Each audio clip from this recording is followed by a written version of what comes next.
Welcome to another episode of Artist Spotlight, the podcast. I'm your host, Mitch Stringer, and today I'm joined by sports photographer Jean Fruth. Very fortunate to have Jean joining us as she just comes back from an extensive trip in Korea, documenting baseball over there, and really looking forward to hearing about that experience and everything else that Jean has done throughout her career. As a reminder, the podcast brought to you by your friends at the Maryland Photography Alliance, where I encourage you to check out all they have going on in terms of contests and other content that can help you become a more productive photographer, as well as learning how to see differently. There's a lot of contests going on, a lot of content, a lot of upcoming events and speakers as well. And that can be reached at mdphotoalliance.org.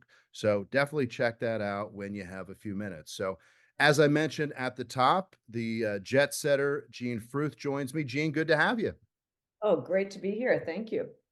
So, for those of you in the audience who are not familiar with Jean's work, Jean, what would be your 30-second elevator speech when someone says, I do this? What do you do? I I shoot sports, primarily baseball is my focus, and I tell stories. So I would say I'm a storyteller. Sure, I shoot action, but it's really the stories that I'm interested in telling. And, I guess from a photographic standpoint, so many people now, as they say, everybody has a camera. Everybody has a phone, has a camera now. From your perspective, when you go out to shoot a baseball game, you have, at this point in your career, you've been very prolific. You have a game plan. So maybe talk about when you are driving to the ballpark, what are some things that you're thinking about going in to shoot that game? And then what are some storylines or things that you feel like, oftentimes emerge after you get there and you find out more of the specifics of the teams and the personalities of the players?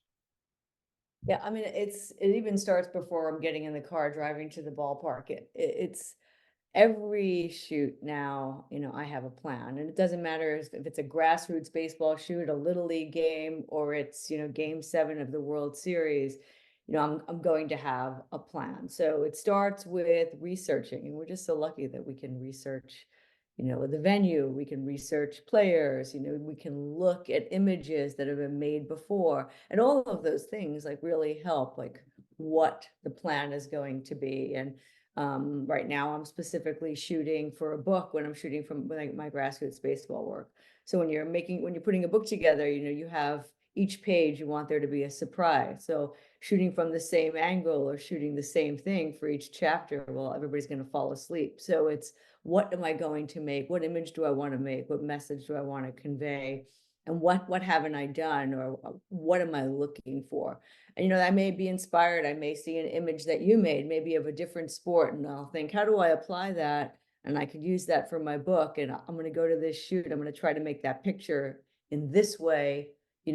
That could be fun. So it's really setting a plan for the pictures that I want to make. Of course, it's sports and anything could happen. So you can have the best plan in the world and not be able to execute it because it didn't happen. I mean, I sat down the first baseline. I mean, I spent a lot of time, even one of the games in Korea, I wanted to make a certain picture down the first baseline. And what I wanted to happen didn't happen, didn't happen, didn't happen, and then you wonder, do I walk away now and do I give up? As soon as I walk away, of course, it's going to happen. So then you have to stick it out. But so that's what it is. It's just having a plan and executing the plan. And I do believe when you have a plan and you're organized that way, when things do happen, you're able to pivot really quickly. And the organization helps you capture what you're looking for more consistently.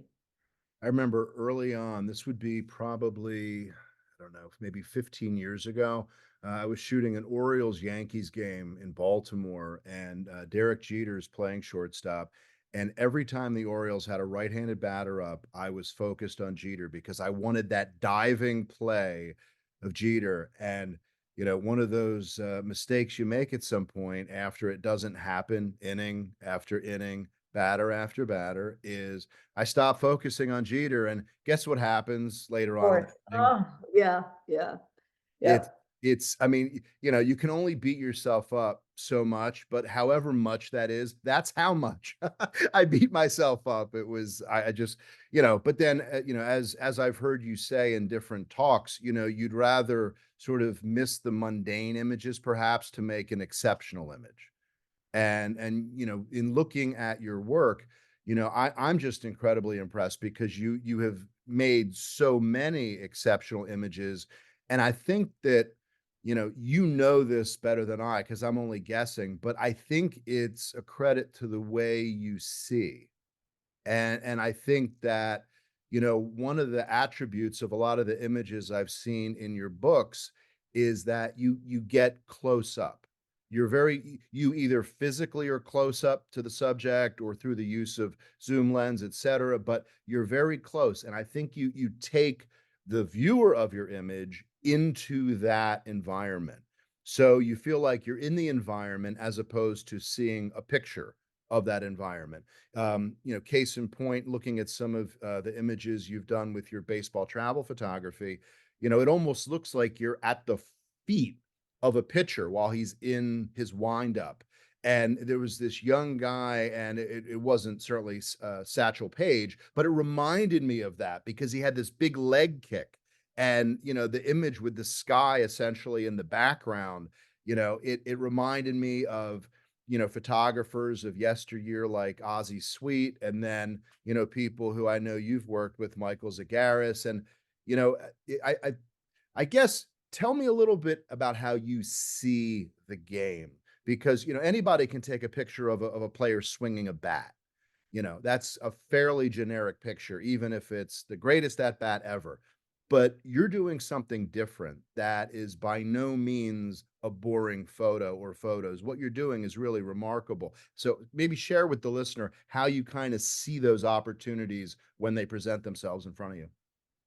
Yeah, I mean, it is true that when you get close up and you use a wide angle lens, you're going to have a different look, right?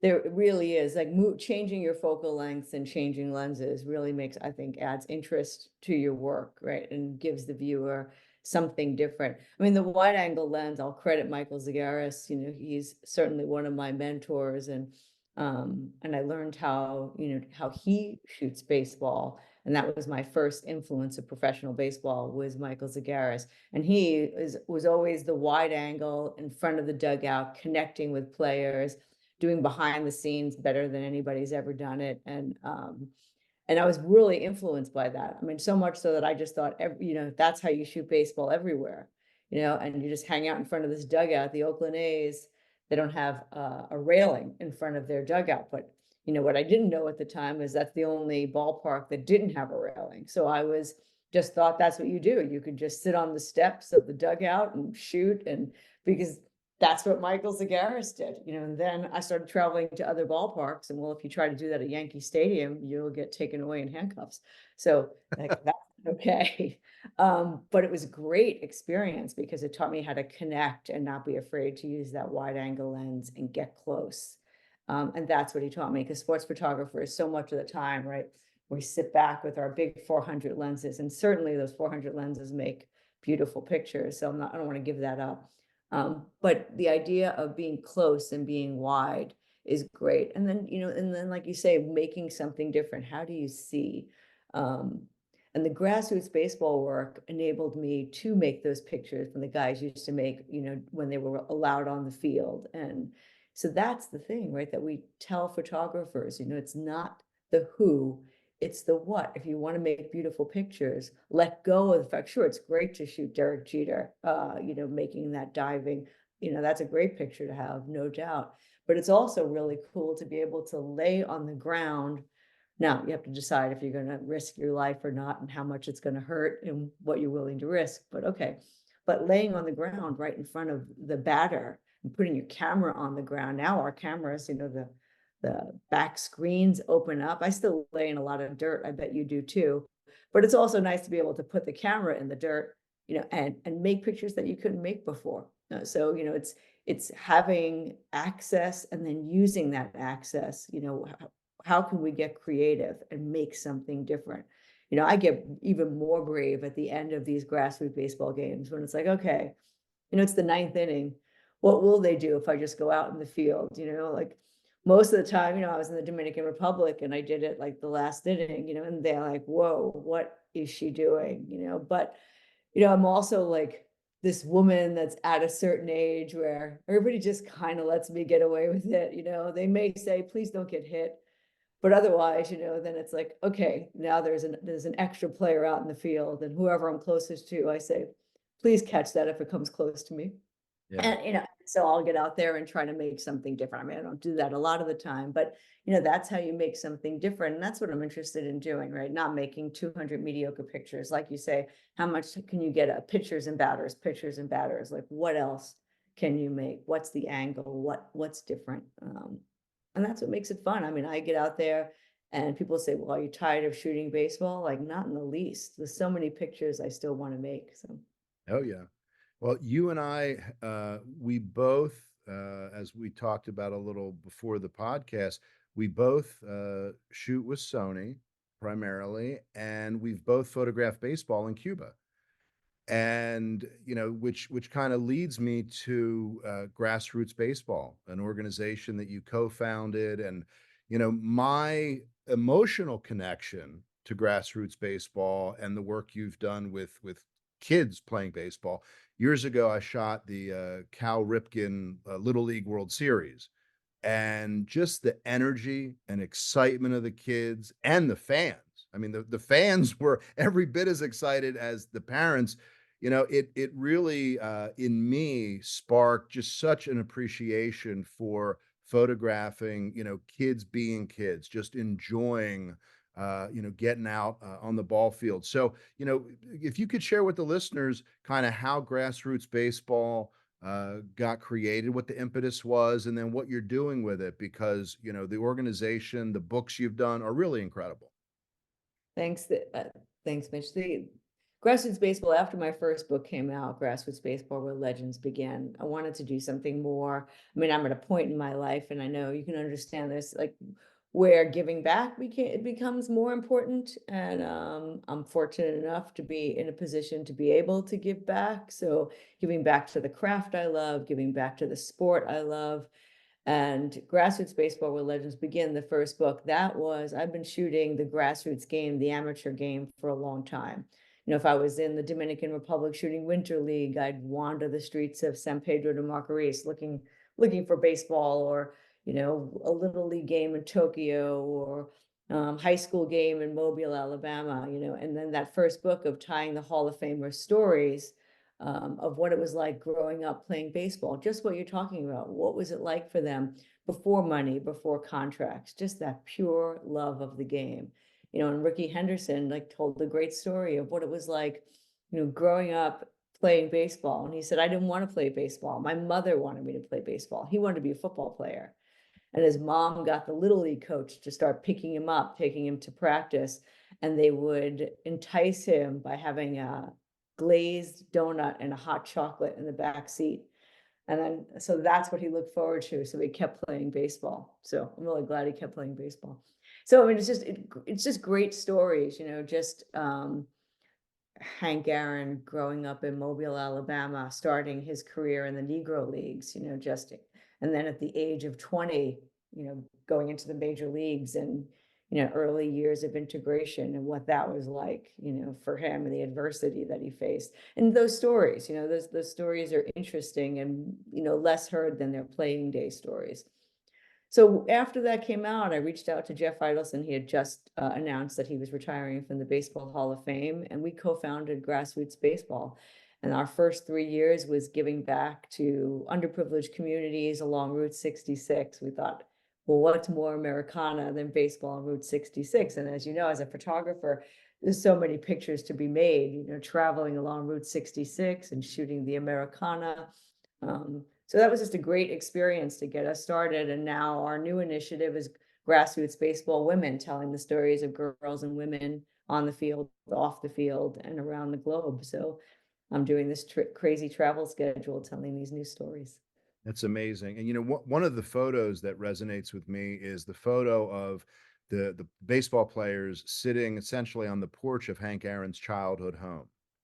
That was just, it seemed like a full circle moment. I mean, did you, when you were doing that, corralling a bunch of young guys together and sitting still had to be, a challenge in and of itself. But were you able to even have a moment amidst all that to just sort of soak in the importance of that moment? I was so worried it wasn't going to work because I only had one day where these 4 teams didn't have a game. They just had a practice. So I asked them to all show up in full uniform, and they're high school kids, like, getting the day wrong, are they gonna remember? And, I got a big crowd, and then corralling them just to get them all set up and, their attention span, the whole thing. But when they settled down and we got them in place, we had a minute to talk about what it was like for Hank Aaron, the adversity that he faced, and then the adversity that those kids face. Just it's have and have nots baseball now. Baseball is an expensive sport, year-round travel ball, private lessons, and those kids don't have that opportunity, but they're just as athletic. So, it was an important moment, and they got it as young as they were. They like, yeah, Hank Aaron faced this adversity, and they're facing their own socioeconomic adversity. And yeah, it was a powerful moment.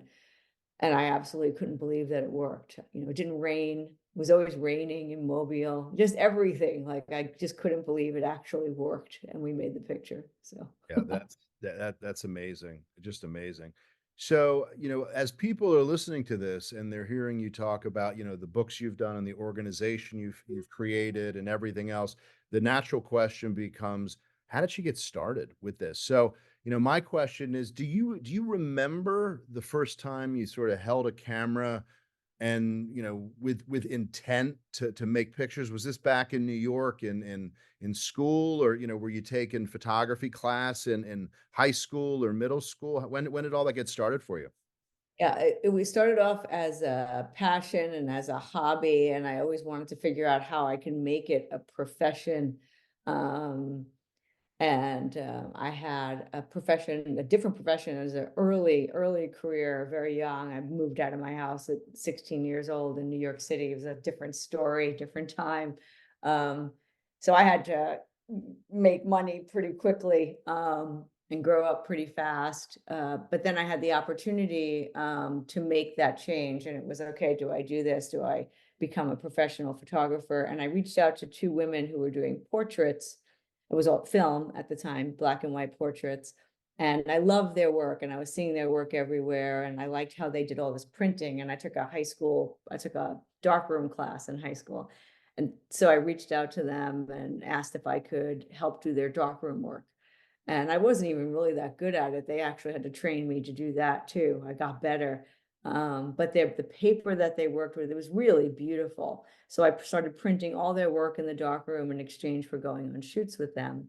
And it was a great beginning. I didn't want to be a portrait photographer, but I didn't really know what I wanted to be. And then I took classes and workshops and started working with other photographers. I worked with a food photographer. I worked with a wedding photographer for a while, a landscape photographer. But when sports presented itself as an option, I never looked back. I got a job working for a local newspaper in Northern California. It was a group of newspapers, and I had to shoot high school and youth sports and college sports, and eventually then got to shoot professional sports. So that was just the feeling that I got when I started shooting sports is the same feeling I have today. It was just, okay, this is what I want to do. I'm not necessarily good at it, but I'm going to start working to get good at it. So So I know when I would go to my kids' baseball games, once in a while, I'll admit I was the dad with the ridiculous lens. Were you the mom with the ridiculous lens? I was not only that, but I was the coach, right? So I was coaching rookie ball for my son's team, and uh, it was because they didn't have a coach. So we signed up for this, and then they were like, what parent wants to do this? I was like, okay, well, it's young. I won't do much damage to these kids. I think I can get through this season. Right. Just teach them how to throw a ball, and let's call it a day. And I went through it, and then Little League called me and said, hey, you coached rookie ball. We'd like you to coach Little League. I said, oh, my son's still too young for Little League. I mean, he was only 7 or whatever it was. And they're like, oh, we'll take him early. And I knew, like, okay, They really want and I'm like, "Why? Why would you want me?" And they wanted women coaches because they didn't have women coaches. So and there was a initiative for Little League to have more women coaches. But to their credit, they said, "We'll put you with 2 coaches and teach you how to coach." And they put me with 2 incredible coaches, and I learned how to coach. Um, but really, I took pictures. I can make a pretty good lineup. Um, You had good handwriting? yeah, yeah, and I was like the fair person, and sometimes like some of the dads would get really competitive and I was really into they're young, like let them all play different positions. And so sometimes that wasn't so popular, because everybody wants their kid to play a certain position or whatever. But it was fun. I did it for 7 years. I asked my son every year, "You sure you still want me to do this?" And he'd say, "Everybody loves it. Let's do it." So we would, all right, I'm still doing it. But I always had great coaches around me, and I was really shooting a lot more than I was coaching. So I was staying out of the way, wasn't telling anybody to do something wrong. I'd stay in my lane for sure. But Well, the shooting the sports and shooting those years. So yeah, I always had the ridiculous lenses. And then was shooting for that local newspaper at the same time. So it really just grew up together. yeah, I always, tell my kids when they bring it up, I say, remember, your parents' responsibility is always to embarrass you. Wherever we are, it is my job to embarrass you. So they would complain about, Dad, you have to bring that lens, but yet they love the pictures. And their teammates love the pictures, but in the moment, Dad, and of course, that's the DSLR days, not the mirrorless. So, you'd have the sound, like a machine gun, with, then it sounds funny, but like 8 frames per second, 10 frames per second, back in the old days. Yeah, I mean, it's crazy. Right now we have 30 frames per second or 120 frames per second, depending on our cameras. And my gosh, yeah, but the silent in the beginning threw me, because I remember walking across the San Francisco Giants. I was going from third to first base, and my hip took like 300 pictures by the time I got over there. And I'm like, what happened? You know, Right. yeah, the early days of figuring out those mirrorless cameras were interesting as well. We all have those pictures of the photo pit, like the photo well, like the dark pictures of the ground, because our as you said, our hip took some my hip never took a good picture. I can Yeah, say that for sure. yeah. So let me circle back to a thought on the work you're doing, across Route 66 and all over the world from a baseball standpoint. You know, there's the expression kids are kids, but my question would be whether you're in Cuba or the Dominican or Korea where you just returned from or anywhere else, are there differences that you notice in either how the game is played or, yes, kids are kids, but did you notice any differences that were really noticeable? Yeah, I mean, as a photographer, baseball is played the same everywhere, but it Sure. certainly looks different in different places. And the way the fans behave is different. And even the way, like, in Japan, in Korea, the way they hit the ball, like you think about that Ichiro Suzuki style of slapping the ball. I remember Michael Zagaris shooting with the Oakland A's with Michael, and Ichiro would come to town and always beat us. And Michael would say, "I hate the way he slaps the ball. I sure wish he played for us." So Right. uh, Exactly. but yeah, and it's fun to see those differences, even their bodies, and what their bodies look like and the body shapes and um just, how small and slender and how fast, like, look, being in Korea and the way they play and how they play small ball. They're not hitting a lot of home runs, but they can get on base, and they're quick and the discipline of the practice, Japan, Korea, just Japan especially, just the way Little League, it's each kid when they're running to warm up, the right knee goes up all at the same time, and the left knee goes up at the same time. So all of those things are interesting. The fans in a certain inning and what they cheer about and releasing balloons. I go back to Japan for that. And just all That's what's interesting, it's the culture of the game that, you can really make interesting pictures. Cuba, it's changed, of course, now, but if you leave Havana and you go to a baseball game, in more of the outskirts of Cuba and different provinces, there's no cell phones. They're actually just watching Right. the game.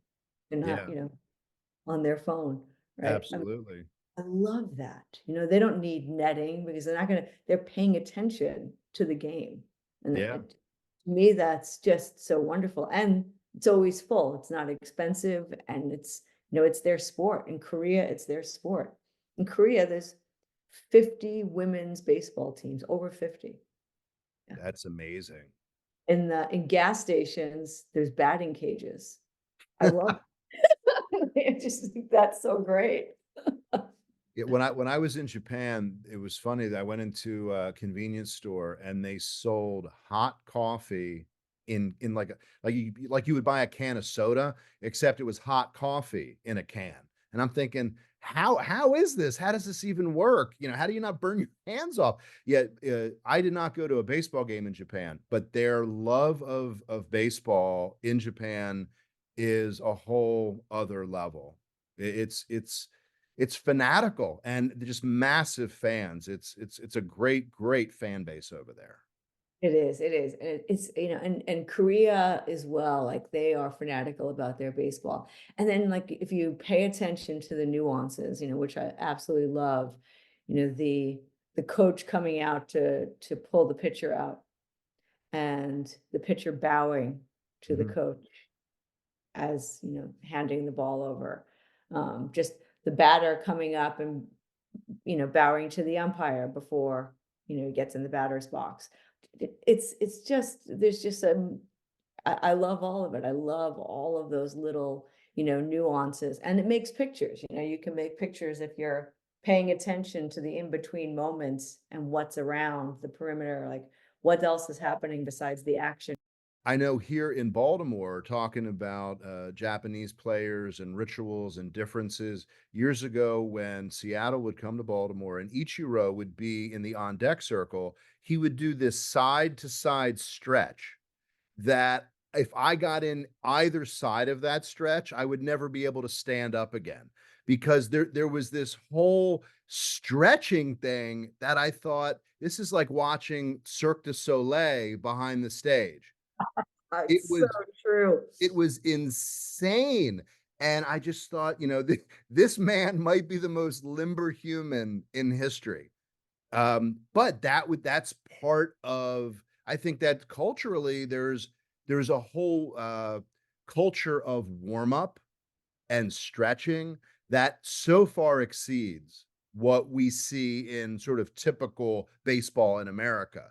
So, yeah, I there's a lot of differences for sure, and yeah, the game is played, same diamond, etcetera, but it really each culture brings their slant on it, their brand of it and way of doing it that makes it a little bit unique to each country, I think. Oh, yeah. Yeah, just all of it. What the groundskeepers are doing, how they're handling the field, just the outfield, is in meters instead of feet. It took me Yeah. a minute. And, just everything, all of it, and how can you tell the story and show the viewer why this looks different? Yeah. That's the challenge and that's the fun. Well, one question I wanna ask you, because I know that people will wanna know, is when you get ready to head out to shoot a game, we mentioned that you're a Sony shooter, but what, I guess, group of lenses are your go-to lenses for a major league game? And then does that differ when you're shooting, amateur baseball? It used to be the same. Now there's one difference now that I have. Like my typical go-to for any major league game or, MLS, soccer or football is a wide angle, like typically a 16 to 35. And then I like that Sony 12 to 24 for stadium shots, just makes such beautiful, that real wide. I try to every shoot is to take a scene setter, whether it's on the ground or I find an up position or so I try to get there early and what's my scene setter going to be, and maybe it's not going to be a great scene setter, but I try to do one for each shoot and find something, an angle that, or if I've been to the ballpark a bunch of times, okay, what's a new angle that I haven't done at this ballpark and what can my scene setter be for today? So I like the 12 to 24 for that. So that's in my bag. The 16 to 35 for before the game in front of the bench, right before the game starts. My 400 2.8, for action, telephoto lens, and also the 70 to 200 for game action. And the 70 to 200 I have all, pre-game as well, because it's so great that 2.8, as you know, for portraits, and having that range, really gives you some flexibility, the focal length. And then like for a pregame, I'll play with a prime. So I've been working with a few different primes, primarily the 50. Now the 51.4 is lighter and smaller. It's really, I had the 1.2. And now the San Francisco Giants photographer Andy Cuno has somehow that 50 is now completely belongs to Andy Cuno. We'll have to ask him how that happened. But no, but he still lets me use it. But I like the 1.4 now. So the 51.4, I just use that in the Dominican Republic. So I'll take a prime, whether it's the 50, the 85, or the 135. The 135 is a little harder because, the focal length. But the 50 is a great one where you're just taking portraits or just shooting everything with one lens, one body. That's, I think, a fun exercise. And of course, it gives your work a different look. Mhm. So playing with a prime and doing a pre-game with a prime, I like that, just portraits or, whatever you see on the field before. And then when the game starts, the 7200, the 400, and still a wide angle, because you could still have moments depending on your location where you'll want that wide angle lens. So those are my primary lenses for shooting. But now I've added the 300 to the game, and that is becoming very interesting for me. So my grassroots games, the 400 is almost too big, Mhm. where you need to like back up too much, or it's just too much for these smaller fields, or Yeah. because you have access, you don't need to be as far away. And that 300 gives me everything that 400 gives me, as far as that beautiful, the bokeh, and it's beautiful glass, but it's so much lighter. I Mhm. can pack all my stuff in one backpack. It's a big backpack, but I can pack everything in there. And I can hand hold it, which now opens up different possibilities. The 400 I have on a monopod, I can't hand hold that, as you right, you wouldn't either. But the 300, with hand holding it, I can put the camera on the ground, Mhm. be able to make pictures that I haven't been able to make before. So the 300's now starting to become a more regular lens for me for my grassroots work, even more so than the 400. Yeah, in Baltimore, from the outside photo wells, a 400 is a little tight, a 300 would be perfect. I have, I don't know if you'd call it split the difference, but I'll use the Sony 200 to 600.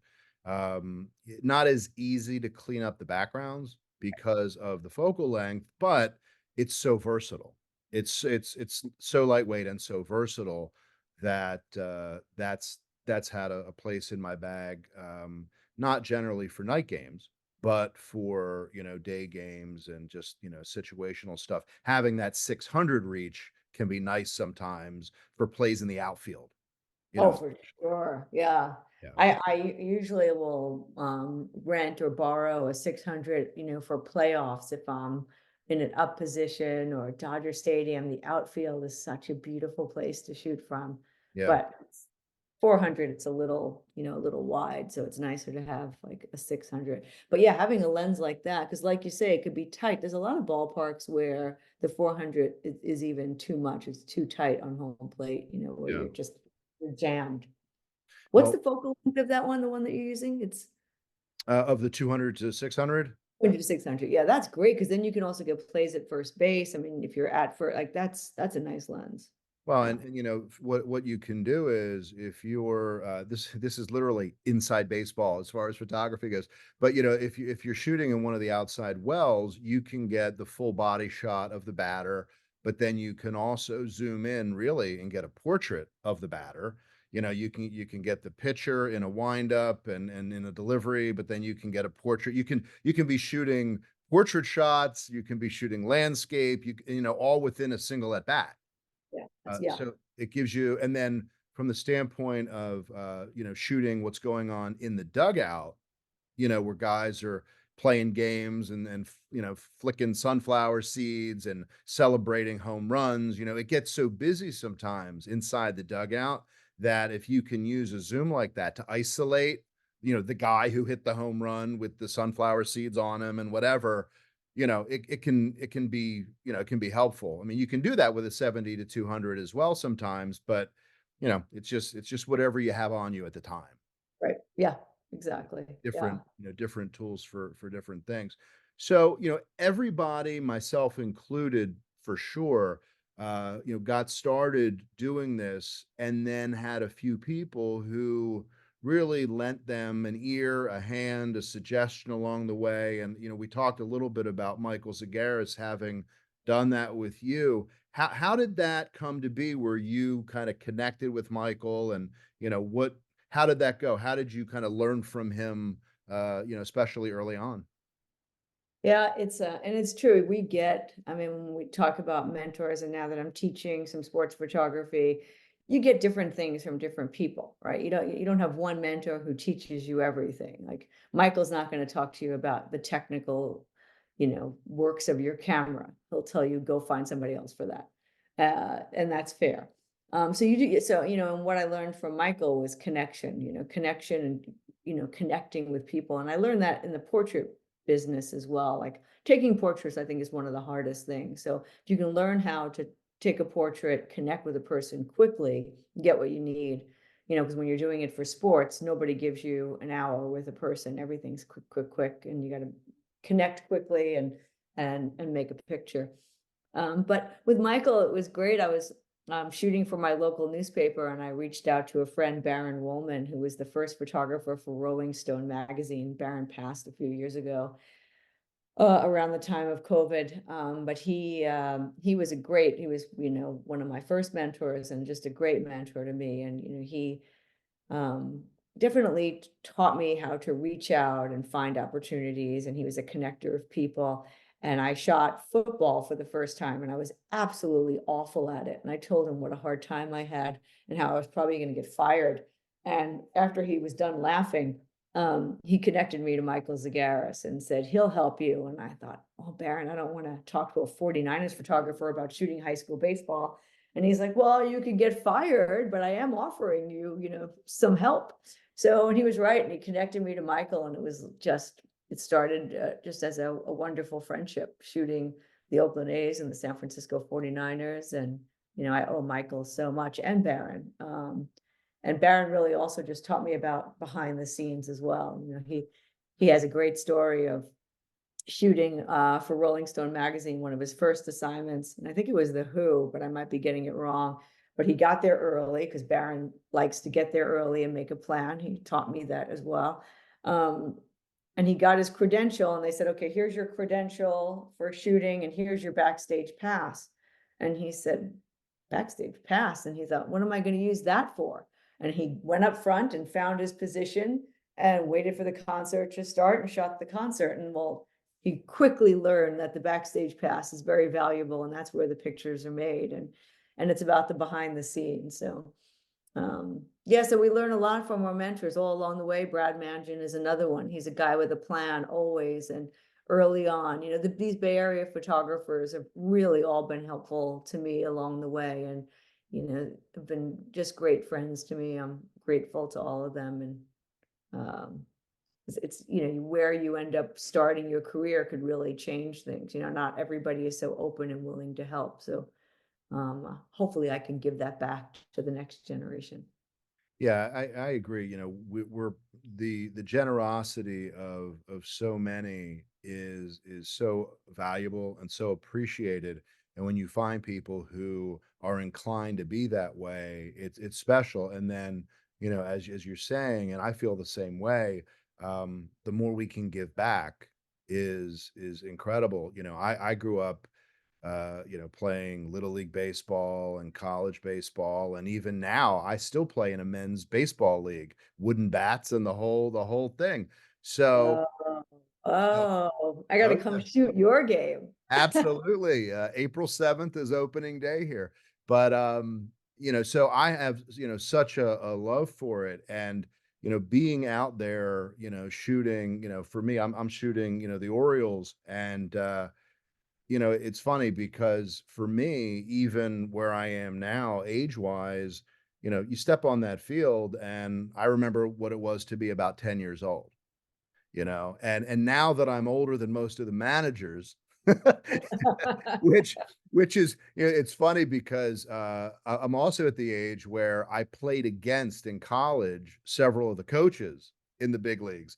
So, we'll catch up and chit chat, and it's just funny the direction that life takes you. But I think that, when you have, up and coming photographers, while they don't necessarily understand the history of the game and how it got to today, they are very technically inclined. So whether that's video or it's photography, and for people like us to not only help them with the technical part and the understanding part and the context part, but we also can say, that guy playing out there, he plays four positions. He doesn't play nine, but there was a guy named Bert Campaneris who played all nine. And so, in a way, it's like we can kind of be a bridge for this new generation who, if they have an inclination to kind of learn about how baseball came to, today, talking, you see people like Otani, how many people who like Otani know about Sadahara O? Very Right. few.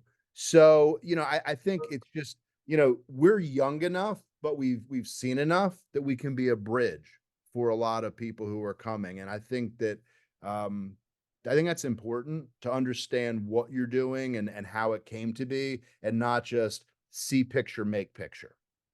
Yeah, it's so true. And it's just, looking back on those photographers, just like you're saying, those athletes, it's the same. It really is. That's a great analogy. I mean, like learn from those who came before you. And there's so much to learn.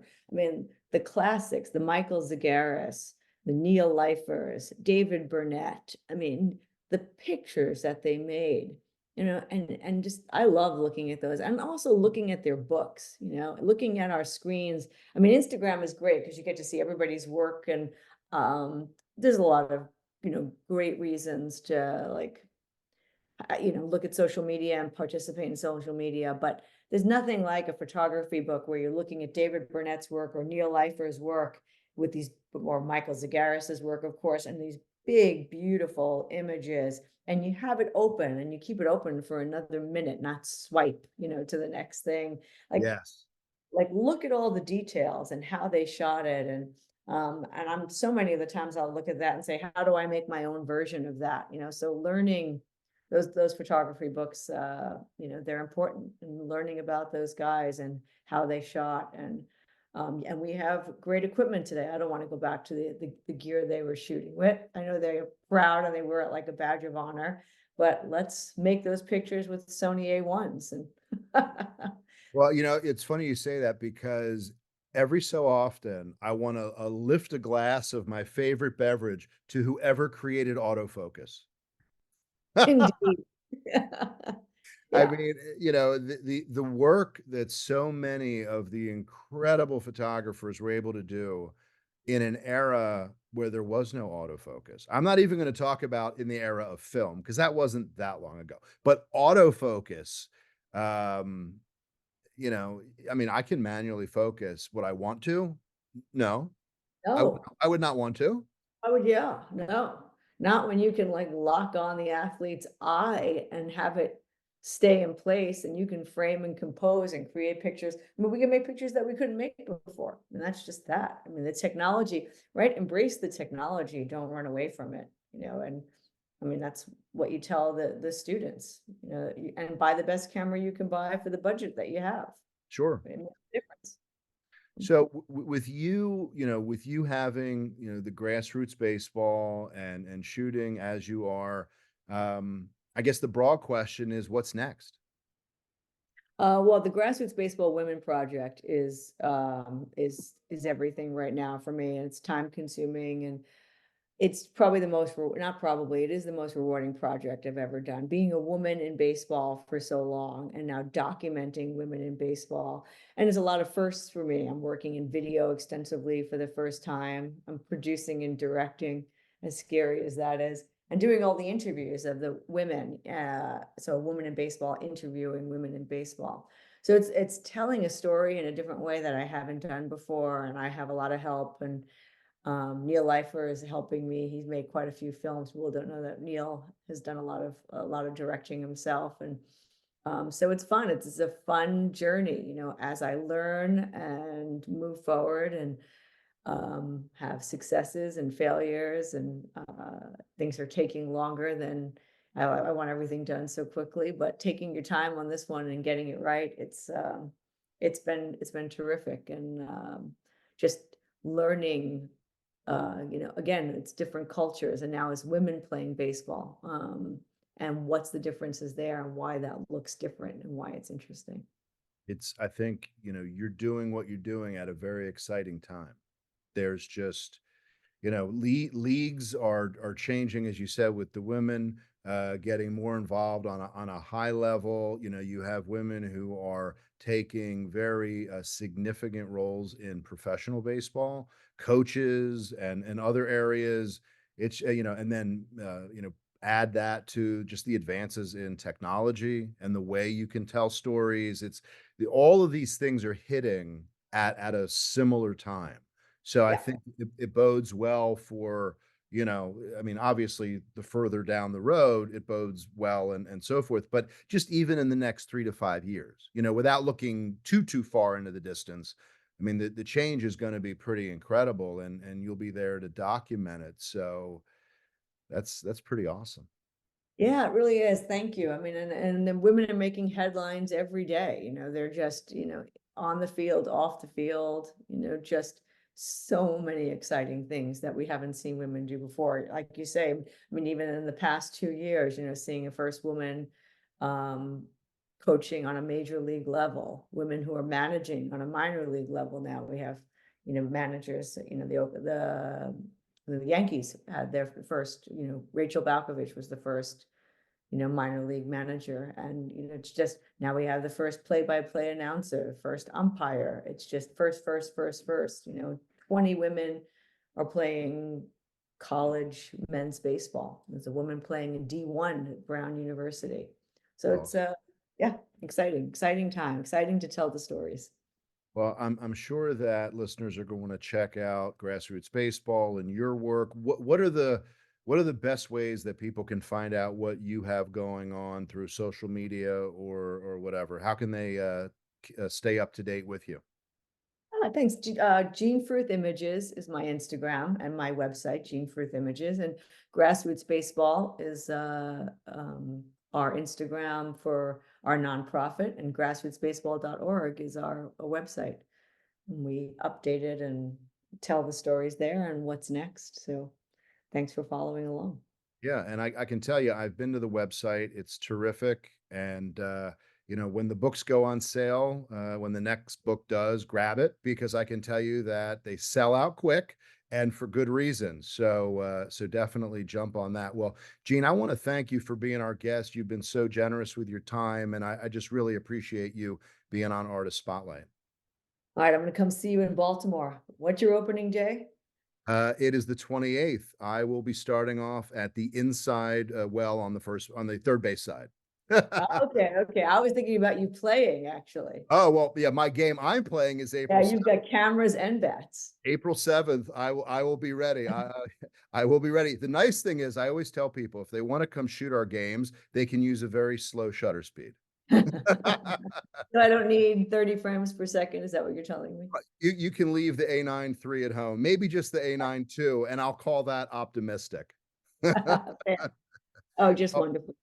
Well, for everybody listening again at home or in your car, I want to thank you for tuning in to this episode of Artist Spotlight, the podcast. I'm your host, as always, Mitch Strenger. If you want to see what I have going on, feel free to check out things online at mitchstringerimages.com, and also On Instagram, you can see the latest and greatest, also at Mitch Stringer Images. Until next time, wish you great light, happy shooting, and we'll see you next time.